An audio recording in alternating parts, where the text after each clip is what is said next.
qui se trouve dans le deuxième livre des Chroniques, deuxième livre des Chroniques, au chapitre 16 et au verset 1er.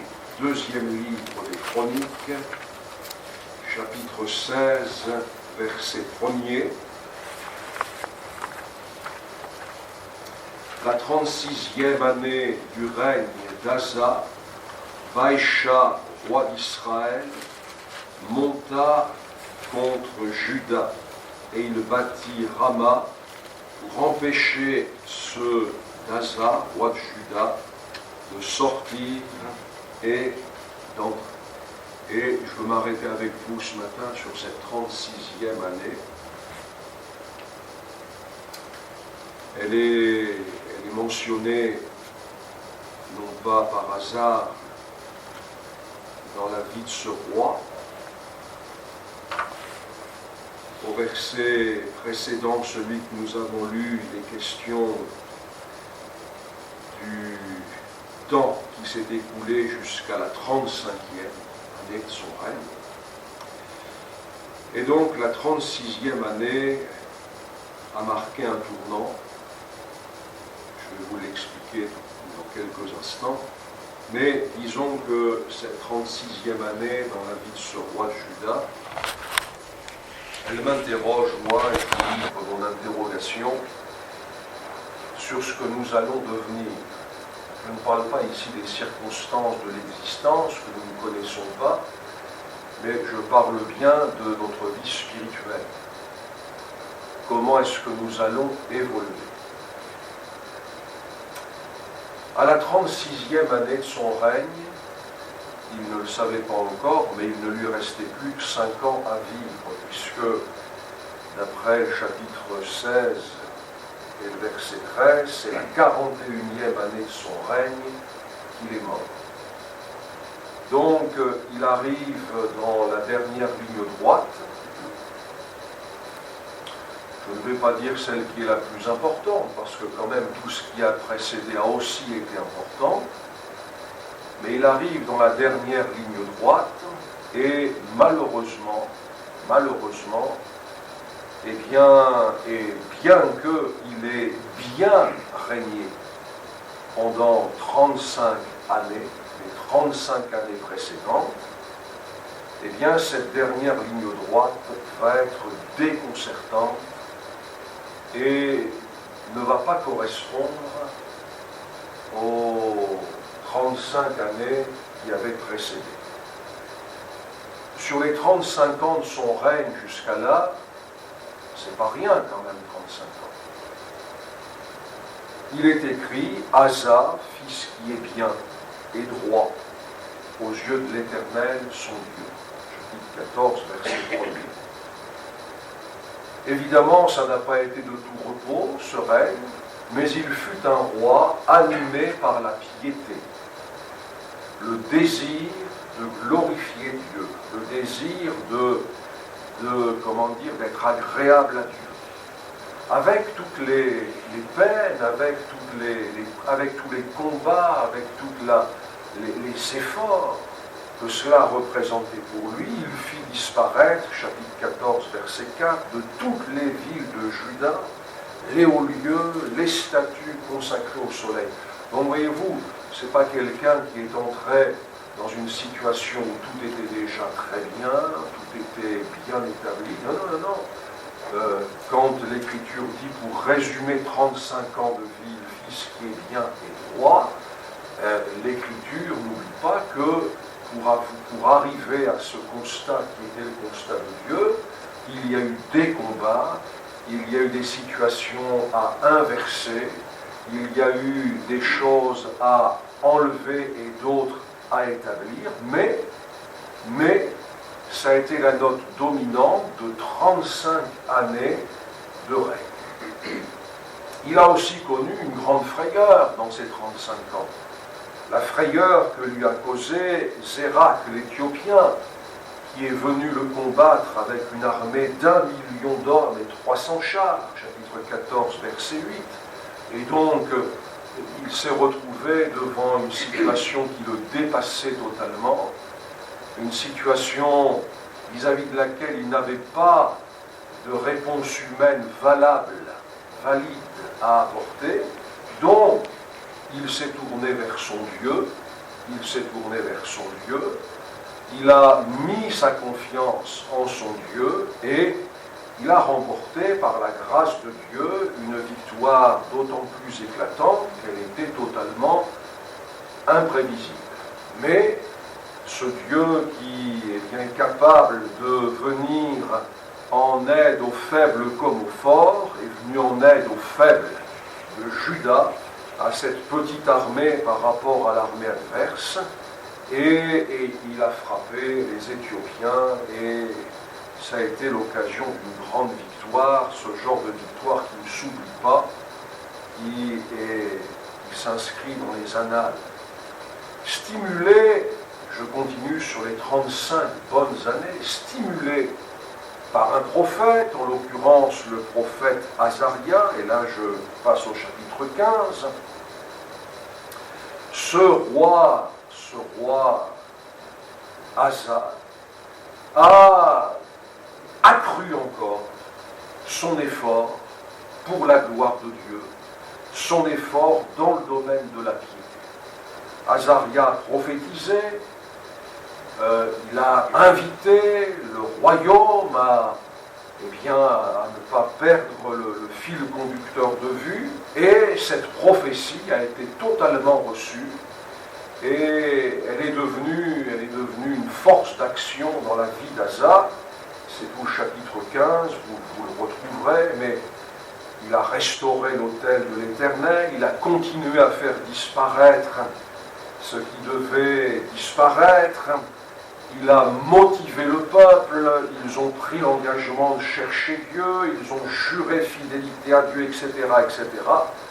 Donc, voilà ce qui caractérise 35 ans, 35 bonnes années de piété, de confiance en Dieu, de foi, de marche dans la parole de Dieu.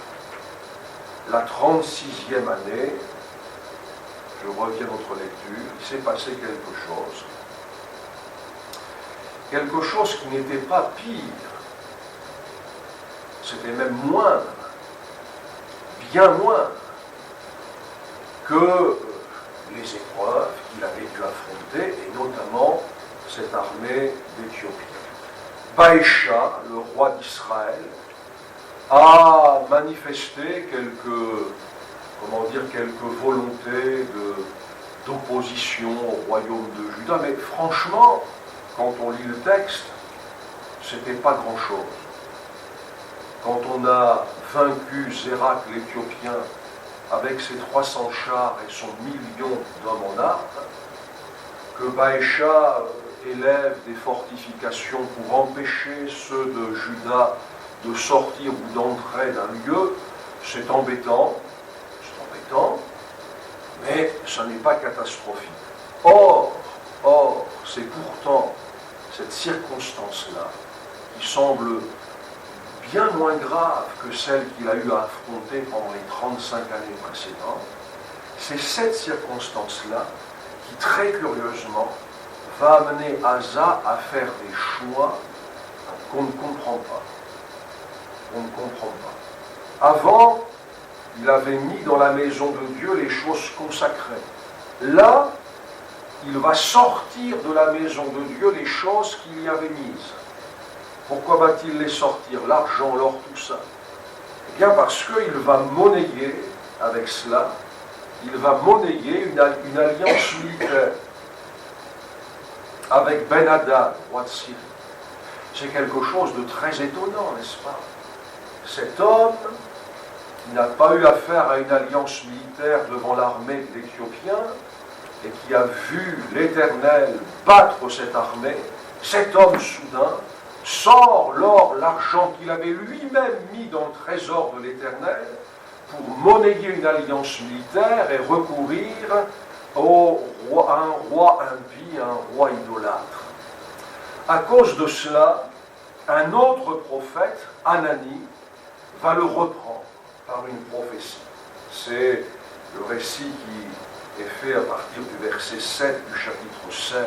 Et Le résultat de cette prophétie, c'est que si la première avait armé le cœur et le bras d'Asa et du royaume, celle-ci ne va pas être reçue comme la première, elle va provoquer de l'irritation dans le cœur du roi Asa, de la colère, et une colère telle qu'il va faire mettre en prison le prophète.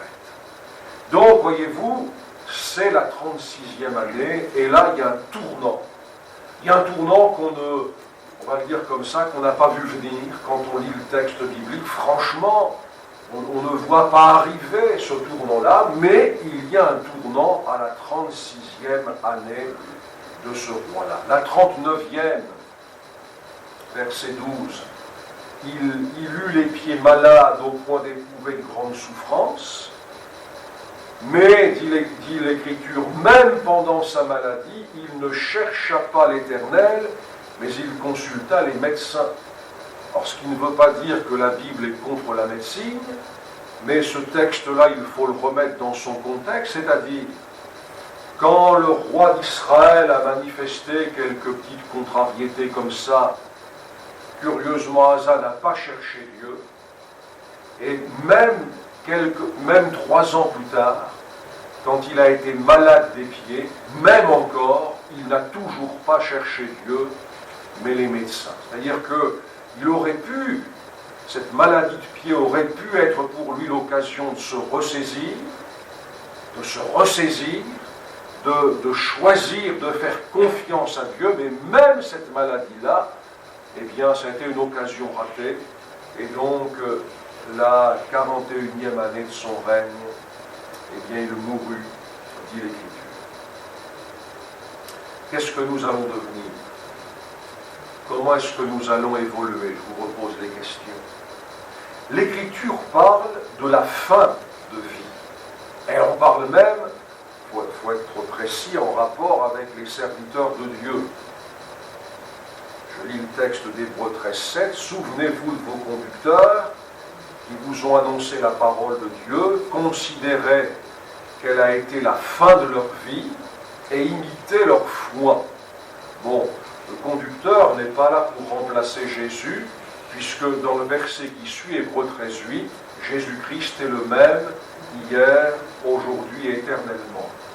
Toutefois, le Christ qui ne change pas, le Christ éternel, le Christ qui règne déjà dans le ciel, le Christ qui n'aura pas de fin de vie, toutefois, c'est lui vraiment la pierre angulaire de notre foi, mais ça n'empêche pas que le Saint-Esprit dit, considérez quelle a été la fin de la vie de vos conducteurs qui vous ont annoncé la parole du Seigneur, la fin de leur vie. La même épître parle des premiers jours au plan spirituel, et les premiers jours qui suivent l'enfantement spirituel.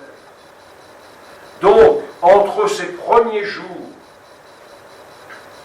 qui ont vu notre engendrement dans la vie spirituelle et la fin de la vie, il y a un temps qui peut être long pour nous. Je ne sais pas depuis combien de temps vous êtes au Seigneur, mais je pense que ça représente quand même un temps assez long pour la plupart d'entre nous ce matin. Entre ces premiers jours dans la vie spirituelle et la fin de la vie, il y a un temps assez long. Comment allons-nous évoluer? Comment allons-nous évoluer dans ce temps long? Et comment allons-nous finir? Asa, après avoir bien vécu 35 ans, a fini d'une manière étonnante, et disons-le, il a mal fini, car je ne parle pas ici de sa maladie. Je ne parle pas de sa maladie, mais je parle des dernières mentions qui le concernent, c'est-à-dire il est en colère à cause d'une parole prophétique qui pourtant est juste, et il ne cherche pas Dieu, même dans sa maladie. Ce sont les dernières mentions de la vie de cet homme qui a été très pieux avant. Donc vous comprenez mon interrogation, je la reformule. Comment est-ce que nous allons évoluer, soit pour aller jusqu'à la fin de notre vie, soit pour aller jusqu'à la fin de notre vie ici-bas. C'est-à-dire, soit notre mort physique, comme terme du voyage, soit Jésus avant apparaît sur les nuées du ciel et enlève son Église et prend avec eux tous ceux pour lesquels il a préparé une place dans la maison du Père. Comment est-ce que nous allons évoluer? Qu'allons-nous devenir? On a vraiment de beaux constats à faire quand on regarde autour de nous. Moi, je ne veux pas les oublier, au contraire, on a vraiment de beaux constats. Qu'est-ce que j'appelle beau constat? J'appelle beau constat le fait de suivre l'évolution de quelqu'un qu'on a quelquefois vu se convertir, un camp de jeunesse, une réunion d'évangélisation, quoi qu'il semblerait qu'il y en ait de moins en moins. Vous savez que c'est... Je trouve que ce n'est pas un bon signe d'évolution, ça. Je le dis en passant. Alors on dira, oui, mais les réunions d'évangélisation d'aujourd'hui, c'est plus comme avant. Est-ce que c'est une raison pour les enlever? C'est une raison pour se retrousser les manches. Je crois vraiment que c'est une raison pour se retrousser les manches et pour lutter activement, concrètement, comme dans la prière, mais certainement pas une raison pour arrêter. Mais bon, bref, on a vu des gens se convertir dans un camp de jeunesse, une colonie, une réunion d'évangélisation, un culte, pourquoi pas, une réunion de semaine. On l'a vu, cette personne, on l'a vu, et puis on a le privilège de voir ce qui se passe après. Et au fil d'un temps long, qui est de plusieurs années, de voir comment ce nouveau-né en Christ est devenu un adulte en Christ.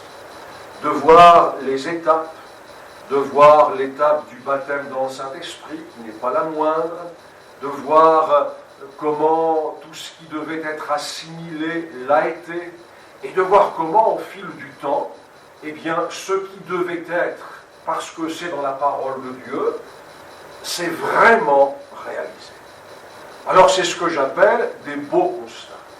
Mais il faut être honnête et dire que si nous voyons ces choses-là, elles existent parce qu'elles sont d'abord dans les pages du Nouveau Testament, sinon elles n'existeraient pas. Mais si nous voyons, si nous faisons ces constats-là, nous avons hélas d'autres constats aussi qu'on peut faire et qui, eux, carrément, ne peuvent pas nous réjouir. Parce que, eh bien, les choses telles que Dieu les a planifiées, pensées à l'avance, ne se réalisent pas. Parce qu'à un moment donné, il y a une 36e année, il y en a eu une dans la vie d'Asa, il y a une 36e année qui intervient. On ne sait pas trop comment, on ne peut pas toujours dire pourquoi. Et voilà que là, quelqu'un qu'on avait vu jusqu'alors être dans la piété, se fortifier, vraiment persévérer, etc., vire du tout au tout. On est aussi obligé de faire ces constats-là, et ces constats-là nous interrogent, non pas pour nous faire douter de la vérité de la parole de Dieu. Ma vie doit être ce qui est écrit dans la parole de Dieu. Cette parole est une parole pour vivre. Elle me définit d'abord, elle me dit voilà ce que tu vas devenir. Et je deviens ce que je dois devenir avec la parole de Dieu. Mais quand même, ces constats de gens qui vivent, de gens qui se retirent, de gens qui semblent pendant longtemps quelquefois avoir été attachés aux Écritures et puis qui soudainement semblent virer de bord pour rejoindre des fables, un autre évangile, un autre Jésus, ça nous interroge. Mon propos n'est pas polémique, absolument pas. Il nous concerne là ce matin. Qu'est-ce que nous allons devenir nous? Comment est-ce que nous allons évoluer? Vous le savez, frères et sœurs, on peut bien commencer et mal finir. Là encore, je n'invente rien. C'est ce que Paul écrit aux Galates. Et il n'écrit pas ça pour leur faire peur, si tant est qu'on croit que la peur puisse être une motivation.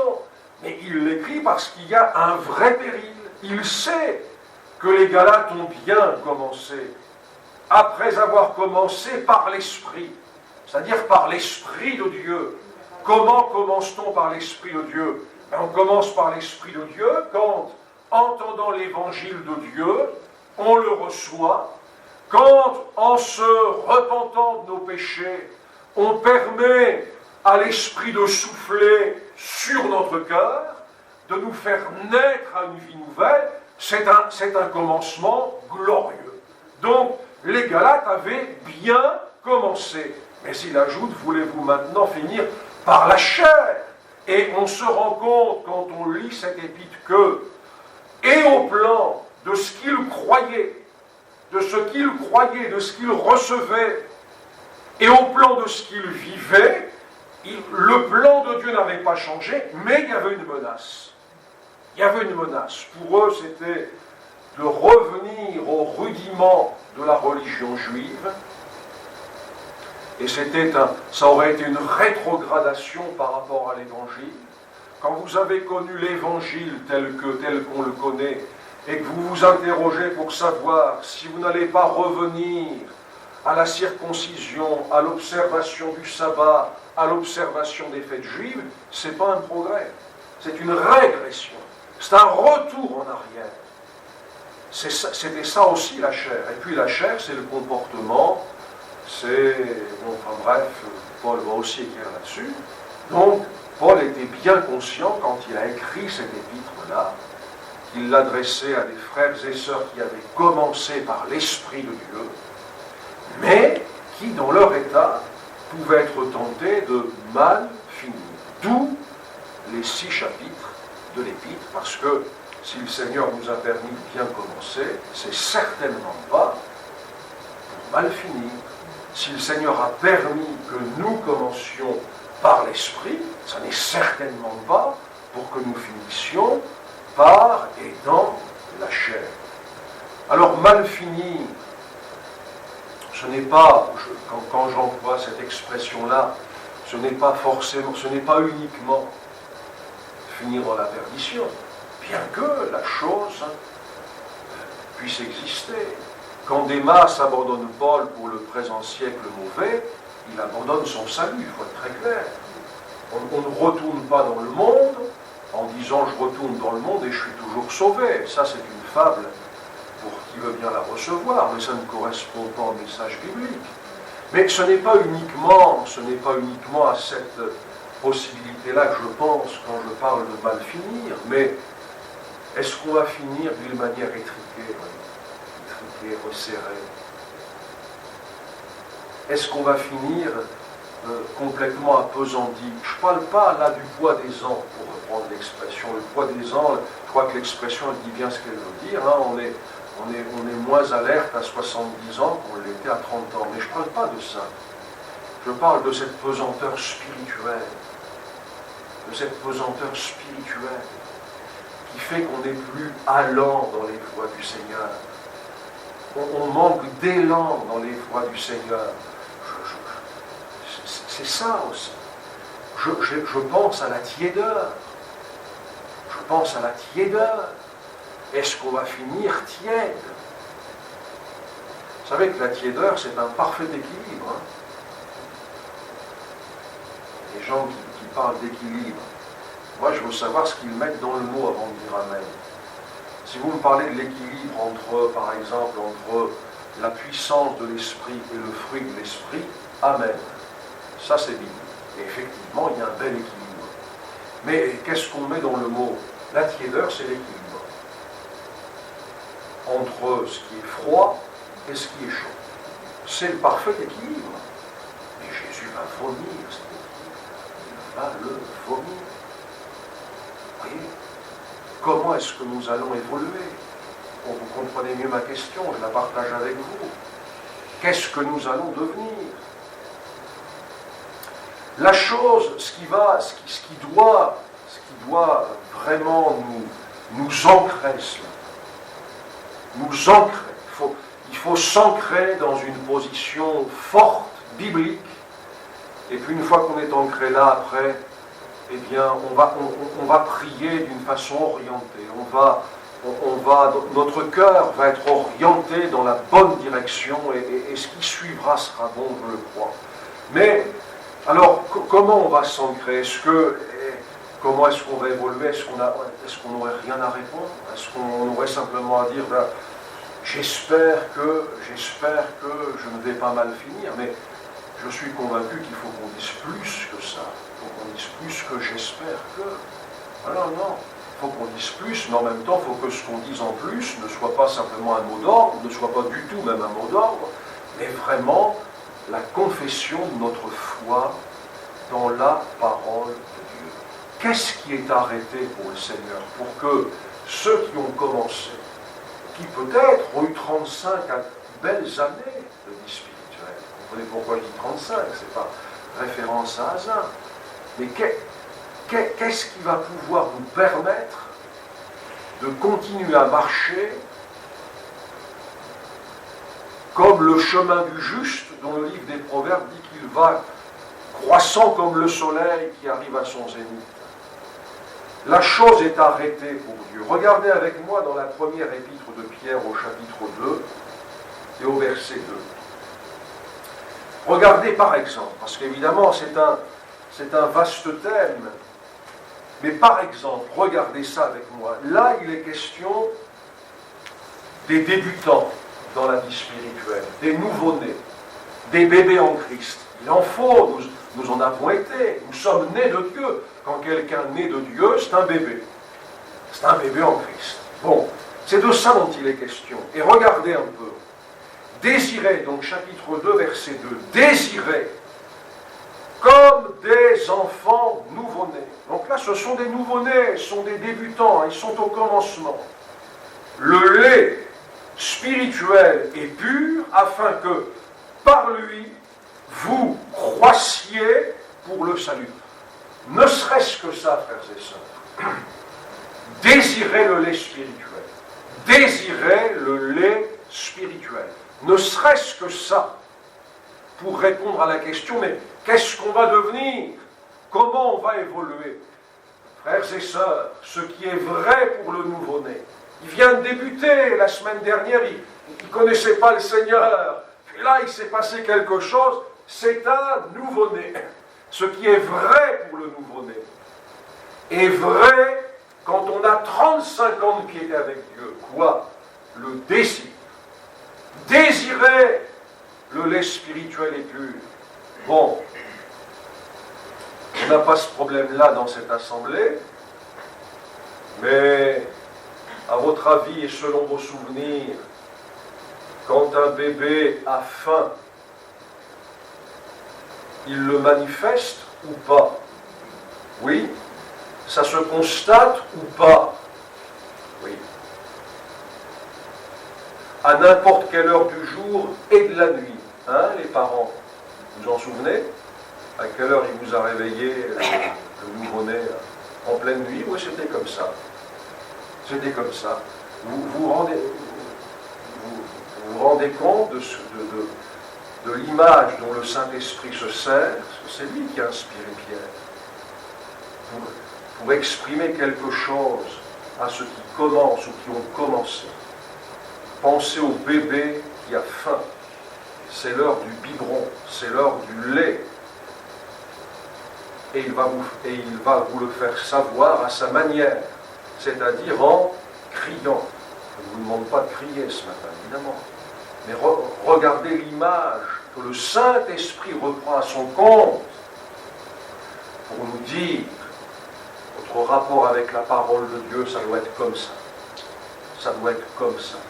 C'est vrai les débutants, c'est vrai 35 ans après, et c'est vrai 50 ans après. Je vous assure, bien-aimés, que si, avec la parole de Dieu, nous sommes encore pleins de désirs, et si nous désirons la parole de Dieu, c'est le Dieu de la parole que nous désirons en réalité, hein, c'est bien évident, hein, et c'est le Christ des Écritures.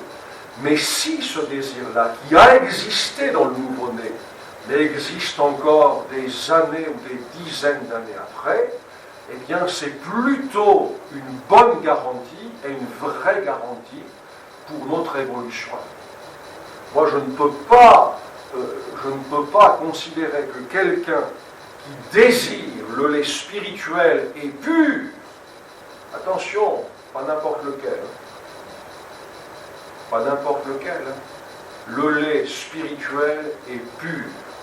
Il y a des enseignements qu'on peut écarter parce qu'ils ne correspondent plus à la pureté du lait.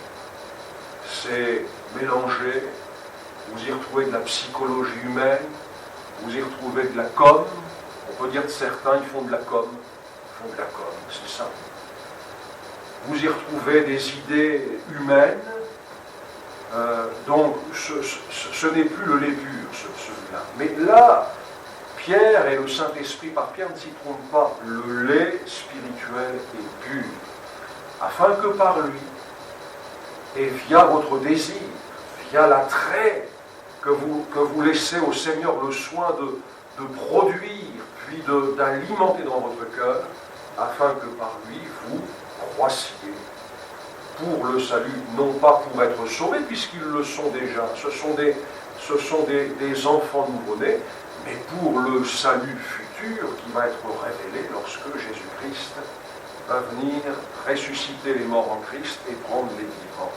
Donc voyez-vous, ça par exemple, qu'est-ce que nous allons devenir? Ça par exemple, c'est quelque chose de fondamental. C'est quelque chose de fondamental. Cette croissance, elle est arrêtée dans la pensée de Dieu. Elle est arrêtée. Il faut qu'on s'ancre dans la façon de penser de Dieu. C'est de ça qu'il faut qu'on parte. Elle est arrêtée. Ne cherchez pas, je vous cite le texte, mais c'est la conclusion de la deuxième épître de Pierre. Croissez dans la grâce et dans la connaissance de notre Seigneur et Sauveur Jésus-Christ. Croissez. L'homme qui peut se rappeler du moment où Jésus l'a appelé, et qui avec le recul se rappelle que ce moment-là, il ne savait rien de Jésus. Simplement, Jésus l'appelait, et il a répondu à l'appel. Je crois que c'est resté gravé dans la mémoire de Pierre. L'homme qui, après, pouvait se souvenir des étapes qu'il avait connues avec ce Jésus, d'abord être avec lui. C'est pour ça que Jésus en a choisi 12. D'abord pour qu'ils soient avec lui, puis ensuite pour les envoyer. L'homme qui a pu se rappeler de l'épisode dans lequel il n'a pas tenu compte de la parole de Jésus qui le prévenait, mais au contraire il a surenchéri. Si les autres te laissent, je ne te laisserai pas. Je crois que ça n'est pas parti de sa mémoire. Simplement, quand il s'en souvenait, Pierre se souvenait aussi que Jésus l'avait pardonné. L'homme qui se souvient, qui s'est souvenu de son reniement, car il avait trop confiance en lui et pas assez dans le Seigneur. L'homme qui s'est souvenu du repas au bord du rivage qui a été sa restauration avec Jésus. L'homme qui s'est souvenu des épisodes qui ont suivi la résurrection, puis la chambre haute où avec les autres, il a reçu l'onction, la visitation du Saint-Esprit pour parler dans des langues qu'il n'avait pas apprises, etc., etc. Cet homme voit bien que la vie spirituelle, c'est pas ça. C'est pas ça. Dans le temps long, avec des étapes qui n'ont pas été toujours dans un premier temps glorieuses, mais dont il a su tirer instruction. Eh bien, quand il conclut ses écrits, il voit le temps long. Il est certain de ce que Dieu a établi. Et donc, son ultime exhortation, c'est de croître, de grandir dans la grâce et dans la connaissance de notre Seigneur et Sauveur Jésus-Christ. Car, et c'est aussi ce que Pierre écrit à la fin de la première cette fois-ci, il est certain, comme nous pouvons l'être, en rapport avec la question de ce matin, comment est-ce que nous allons évoluer, qu'est-ce que nous allons devenir? Pierre est certain de ce qu'il écrit, à savoir le Dieu de toute grâce, qui vous a appelé en Jésus-Christ à sa gloire éternelle. Ça, c'est les commencements, c'est les bons commencements. Après que vous aurez souffert un peu de temps, vous perfectionnera lui-même, vous affermira, vous fortifiera, vous rendra inébranlable. Voilà. Il faut s'ancrer là-dedans. C'est la pensée de Dieu. Dieu fait naître à un moment donné, puis il voit déjà le produit fini. Alors, il y a des luttes, il y a des combats, il y a une marche à assurer, il y a des occasions qui se présentent. Baécha, franchement, Baécha qui met des, comment dire, qui élève des murailles pour empêcher ceux de Juda de sortir et d'entrer, c'est quoi? C'est 100 fois moins grave que Zérak l'Éthiopien. Et pourtant, c'est ce qui va marquer le tournant dans la vie d'Asa. Mais pour nous, bien que nous ayons des rendez-vous avec certaines circonstances qui vont venir à nous, mais pour nous, nous devons être ancrés dans la pensée de Dieu. Si Dieu m'a appelé à la gloire, alors il y a eu des commencements. Le commencement a pu être par le Saint-Esprit. Je bénis le Seigneur pour ça. Mais la fin ne sera pas dans la chair, car je remets ma vie au Seigneur. Il va me perfectionner lui-même, m'affermir, me fortifier, me rendre inébranlable, de telle sorte que je vais continuer à marcher. Je vais veiller sur mon cœur, vraiment, et notamment sur cette soif que Pierre exprime, désirer comme des enfants nouveau-nés de lait spirituel et pur, afin que par lui vous croissiez pour le salut. Eh bien, écoutez, c'est un petit aspect de la réponse à la question concernant notre évolution dans le temps, mais quand même, c'est ce que j'ai voulu partager avec vous. Évidemment, il faut être vigilant sur nous-mêmes. 35 années de piété, la 36e, une circonstance qui est moindre que celle qu'il avait eu à affronter, mais qui pourtant va représenter un tournant dans la vie de ce roi et les dernières années de sa vie ne correspondront pas aux premières et nombreuses années de sa vie. Vous connaissez le texte car il est souvent cité dans nos services d'inhumation, et s'il est cité à bon escient, c'est glorieux. J'ai combattu le bon combat, j'ai achevé la course, j'ai gardé la foi. Alors, je ne cite pas ce texte parce que je crois que vous allez mourir dans la semaine. Mais parce que je souhaiterais qu'on puisse le dire ce matin de nous. Tout simplement. On ne va pas attendre qu'on soit dans un cercueil pour que quelqu'un le dise sur nous. Je souhaiterais qu'on puisse le dire de nous ce matin. J'ai combattu le bon combat. J'ai achevé la course. J'ai gardé la foi. Désormais, la couronne de justice vient garder, etc. C'est le constat de la fin. C'est le constat de la fin. Paul a eu son commencement, ça a été le chemin de Damas, il a eu son commencement, ça a été un commencement par l'esprit. Mais là, c'est le constat de la fin. Il a reçu dans son esprit que le moment de son départ approchait, qu'il servirait de libation, c'est-à-dire que son départ ne serait pas un départ paisible, rassasié de jour et dans son lit. Non, il sait que ça va être violent, ça va être rude. Je sers de libation. La libation, c'est le sacrifice. Pour Paul pressant, sa fin ne va pas être une fin calme, tranquille, entourée de l'affection des siens comme on peut rêver. Non, ça ne va pas être ça. Mais peu lui importe. Ce qui lui importait, c'était la course. C'était la vocation. C'était ça qui lui importait. Eh bien, écoutez, quand la fin arrive, il fait le constat qui est juste. Et je souhaite vraiment que, quand notre fin va arriver, soit par l'enlèvement, soit par notre mort physique, mais que nous puissions vivre jusqu'au bout, non seulement dans les voies du Seigneur, mais plus que ça encore, non seulement dans ses voies, c'est important. Là aussi, il y aurait tellement à dire. On est quelquefois étonnés, les gens qui semblaient apprécier les voies de Dieu telles qu'elles leur avaient été transmises, et puis qu'à un moment donné, dans une circonstance, tournent Kazakh. Et semble s'attacher à un autre évangile. Vraiment, il y a des sujets d'étonnement, mais que cela ne soit pas notre partage, vraiment. Et le Seigneur veut nous perfectionner. Alléluia. Nous affermir, nous fortifier, nous rendre inébranlables. L'onction du Seigneur que nous avons connue dans le passé, ça peut être l'onction d'aujourd'hui, ça peut être l'onction de demain. La soif que nous avons connue dans le passé qui nous attirait vers la Bible, ça peut être la soif d'aujourd'hui et de demain. Que le nom du Seigneur soit béni. Amen. Seigneur, je suis heureux.